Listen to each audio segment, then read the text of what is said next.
So first of all, grab your chicken. Typically I'd use an Asda or Aldi chicken. I think they're about 1.5 kilo. I just dropped on with this actually in Morrison's today. I'm not in the habit of spending £8 on a chicken, but these corn-fed chickens are fantastic, and it went on Whoopsie, so I thought I'd push butter out for this video. It's also a little bit smaller, this chicken. I think it's only about 1.1 kilo. So what we'll find is that that's going to fit in the basket a lot easier. So just keep that in mind. If you buy the big extra tasties and what have you from Asda, you have to wrestle them into a basket a little bit. So we're just removing all the moisture from the skin. I've just given it a quick wash. And the idea of this is so that your skin will crisp up. So straight onto the olive oil. So the idea of this is you're basically coating all of the skin, so that once it gets that extreme temperature in your air fryer, it'll give it a nice crisp coating, and that's why it goes golden. So don't be shy with this. You really want to lather it on. The worst thing is when you just do the top and you've got a beautiful golden skin, on the chicken breast, and then you look down the side and it's a little bit anemic. So get a good bath and really push it in there.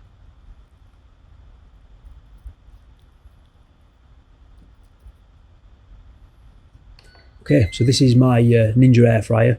They pretty much all do the same thing. This is the 9-in-1 that comes with a pressure cooker lid, but we don't need that for this. So I've got it on air crisp. We've dropped the temperature to 180 degrees, and we're just going to stick that in for 30 minutes.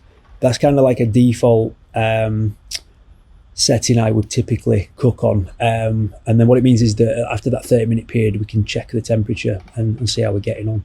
I also do cook these chickens from frozen using the pressure cooker. So if you're interested in that, drop me a comment and I'll put one of those videos together for you.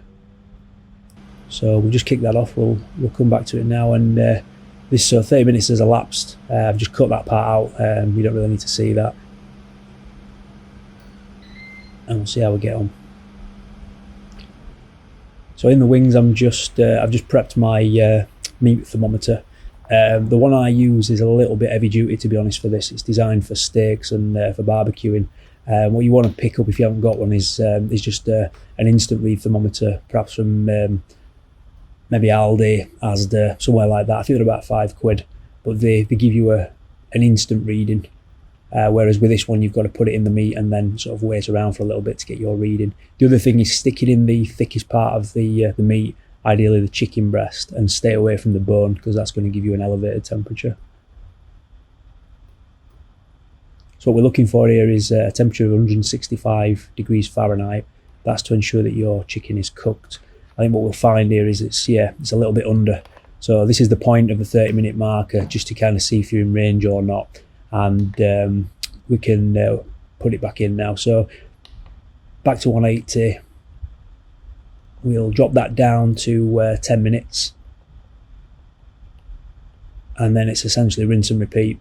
We'll kick that off, and then we'll come back and see how we're getting on.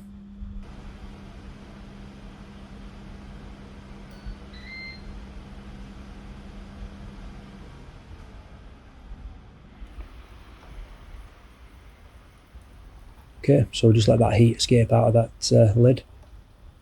Meat probe back in and see where we are. As I say, it's a great thermometer as this one, but it's not really designed for this purpose, and so you have to give it a few seconds to build. But I think we were just about there with this.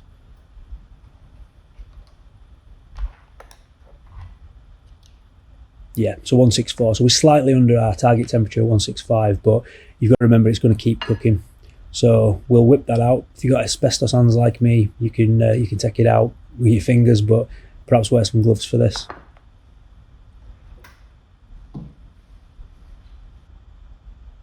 So that's been resting for about 5 minutes. So we'll stick the probe back in and just see what that's looking like.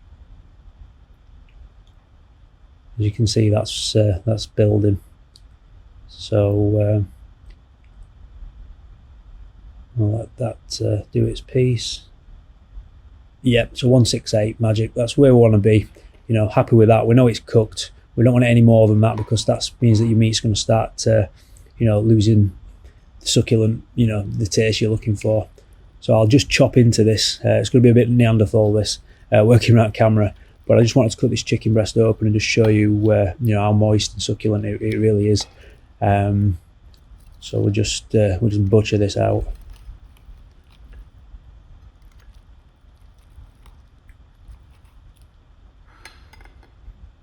And as you can see, I mean, it's still piping hot, but you know, you can see the moisture glistening inside that chicken breast there. So just rip this off. Yeah, I mean, look at that. It's beautiful. I mean, I cook these day in, day out. You know, I use them, you know, as my main protein source for training. So hopefully this will help you guys out. If you liked it, drop me a like and possibly subscribe. I'll stick some more videos together and, you know, see if we can't cook something else.